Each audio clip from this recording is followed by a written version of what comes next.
bismillaahirraxmaanirraxiim kulanti aboon saaxiibada inagu xiran oo meel walbo aad joogtaan iyo si walbo muuqaalka iyagu idiin soo gaarayo halkaad inaga daawanaysaan waa bartaaynu youtube-ka ku leenahay ee runsheeg saaxiibayaal qodobada ugu waaweyn aan warka idinkugu haynana waxaa ka mid ah Fahad Yaasiin Xaaji Daahir oo Muqdisho ku diyaariyay ciidamo ka hortaga dhagarta ay damacsan yihiin mucaaradka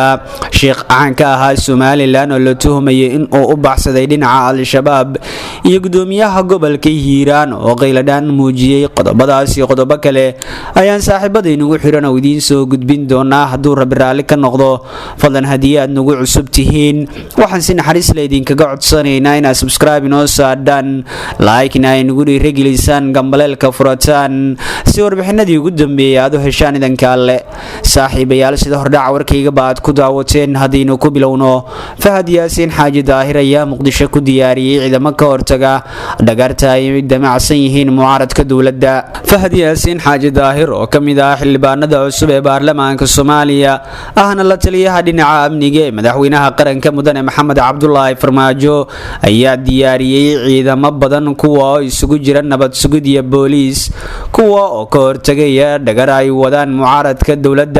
mucaaradka dawladda waxa kaliya uu cad waa hor istaaga doorashada dalka ka socota Fahad Yaasiin Xaaji Daahir midaas waa uu dareensan yahay waxauna hadda u diyaar garoobay maadaama uu kursigii soo helay waa xildhibaanada baarlamaanka cusub oo hadda ka mid noqday hadda waxa uu diyaarsan yahay inuu noqdo gudoomiye ku-xigeenka koowaad ee baarlamaanka Soomaaliya sidoo kale mucaaradka ayaa doonayay inay sameeyaan wax walbo ay ku hor istaagi karaan geedi socodka dalka warar hoose uu helay Runsheeg TV ayaa tilmaamayay in mucaarad ku bilaabeen qorshayaal ka dhan ah madaxweyne Farmaajo Fahad Yaasiin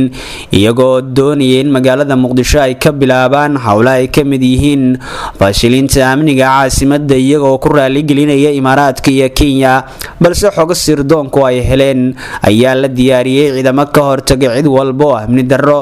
dalka ka wada ciidamadan loo diyaariyay ka hortagida dhagarta mucaaradka ayaa kuwa amarka toos uga qaadanaya Fahad Yaasiin Xaaji Daahir agaasimihii hore hay'adda nabad sugidda iyo sirdoonka qaranka haddana ah la taliyaha amniga qaranka madaxweyne Farmaajo dhawaan ayaa sidoo kale lagu doortay magaalada Beledweyne waxaana sidoo kale khilaaf xoogan uu kala dhaxeeya ra'iisul wasaaraha xilgaarsiinta Maxamed Xuseen Rooble ciidankan ayaa u badan sirdoonka qaranka waxaana maalmaha soo socda ay bilaabayaan howlgallo lagu xaqiijinayo amniga iyagoo si gaar ah u bartilmaameedsanaya shakhsiyaad ka tirsan mucaaradka dawladda oo maleegaya hagardaamooyin ay rabaan inay ku khalkhalgeliyaan horumarka dalka ka socda dawladda Mareykanka ayaa dhankeeda waxay diyaarisay qorshayaal cusub oo lagu ciqaabayo mucaaradka dawladda waxaana kol hore ay wacad ku martay in ay xanibaad saarayso shakhsiyaadka caqabada ku ah horsocodka dalka iyo dimuqraadiyadda wararka qaar ayaa tilmaamaya in hay'adda nabad sugidda iyo sirdoonka qaranka ay gacan ka siinayso dawladda Mareykanka helidda macluumaad ku saabsan ragga caadiystay dib u dhigista doorashada iyo weliba horumarka dalka waxaana niso hadda ay diyaarisay ilaa 100 mas'uul oo kale oo lagu darayo liiska dadka lagu soo rogayo cunaqabataynta fiise iyo midda dhaqaale mucaaradka dawladda oo midaasi ka cararaya ayaa doonayay inay fashiliyaan horumarka dalka ka socda waxaana hadda ay abaabul ka wadaan oo ay rabaan inay ku hor istaagaan doorashada dalka maadaama aysan rajo badan ka lahayn tartanka madaxtinimo ee Soomaaliya Leer Andre ayaa xusay in ay jiri doonaan shakhsiyaad horle ay ku dari doonaan liiska dadka laga xanibayo dalabka dalkugalka Mareykanka ama la joojin doono helitaanka fiisooyinkii ay horey u dalbadeen haddii aan la xurmeyn waqtigii kama dambaysta ah ee lagu heshiiyay in doorashada golaha shacabka lagu soo afjaro oo ahayd 15 bishan oo maanta ku eeg waxaan mar kale liiska ku dari doonaa magacyo cusub oo ay ka mid ah dadka laga mamnuucay inay u safraan Mareykanka ayuu yiri danjiraha Mareykanka oo fadhiya Soomaaliya qodobada kale aan saaxiibayaal idin haynana waxaa ka mid ah sheekh caan ka ahaa Somaliland ayaa la tuhmayaa inuu u baxsaday dhinaca al-shabaab xukuumadda somalilan ayaa war cusub ka soo saartay xaalada sheekh aadan sunni iyo qoyskiisa oo dhowaan isaga soo tegay isaga oo baxsad ah magaalada hargeysa ee caasimada maamulka somalilan wasiir ku-xigeenka amniga ee somalilan cabdulaahi xuseen maxamed oo wareysi gaar ah siiyey BBC-da ayaa sheegay in sheekh aadan sunni uu iskiis uga guuray somalilan waxauna tilmaamay inaysan jirin cid wax u dhintay isaga iyo qoyskiisa waxaan ku cadeynayaa ninkaasi wadaadka ah ee sheekh aadan sunni la yiraahdo waa nin isaga somalilan iskii uga guuray isaga iyo caa'iladiisa ka rartay cid allaala cid aan ammaan darro ku sababtayna ma jidho cid wax u dhintayna ma jirto ayuu yiri cabdulaahi xuseen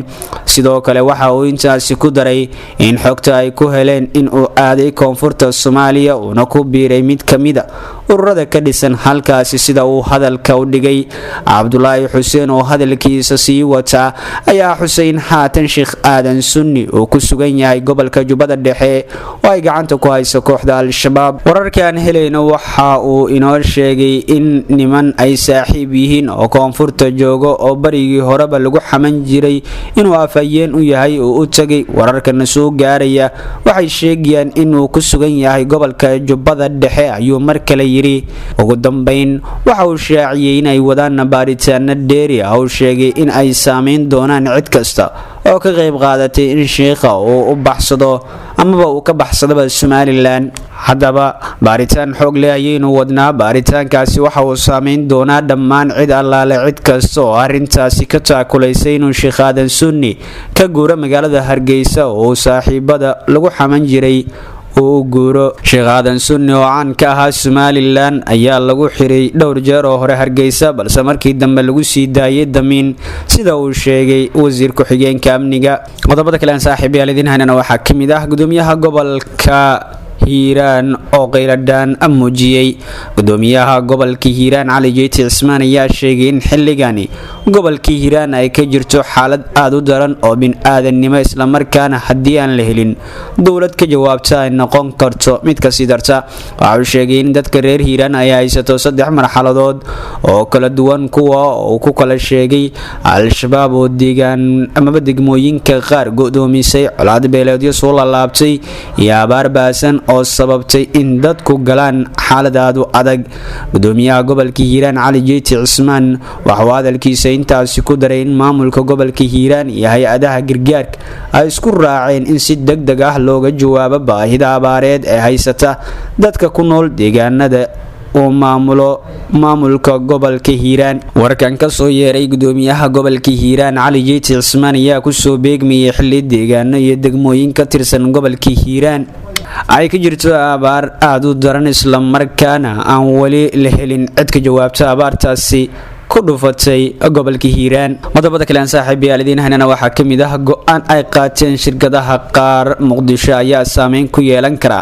shacabka Soomaaliyeed ee ku dhaqan magaalada Muqdisho caasimada dalka waxa maanta kulan ay ku yeesheen magaalada Muqdisho madaxda shirkadaha korontada bixiya caasimada Muqdisho kuwa soo saaray go'aano culus oo shacabka saameyn doona shirkadaha korontada ayaa ku dhawaaqay qiimo kordhin ay ku sameyn doonaan khidmada laga qaado dadka adeegooda isticmaala laga bilaabo bishan aynu ku guda jirnay Maarso kadib shidaalka oo qaaliyoobay sida ay sheegeen dad badan ayaa hore ugu dhib qabay lacag badan oo ay soo saaraan shirkadaha awoodda korontada ee Muqdisho iyo gobolada taasoo mararka qaar ay dab ka dhasha cid ka garaabta ama shacabkaasi magdhowsiisa aysan jirin haddana waxaaba uga sii daranba qaaliga ay sameeyeen shirkadaha korontada iyagoo ku marmarsiyoonaya shidaalka qaaliyoobay waaga saaxiibayaal intaas ayaan kusoo gabagabaynaynaa warkii aad ka daawanayseen Runsheeg TV fadlan haddii aad nagu cusubtiin waxaan si naxariis leh idinkaga codsanaynaa inaad subscribe noo saadhaan like-na ay nagu dhiirigelisaan gambaleelka furataan si warbixinadii ugu dambeeyay aad u heshaan idinka alle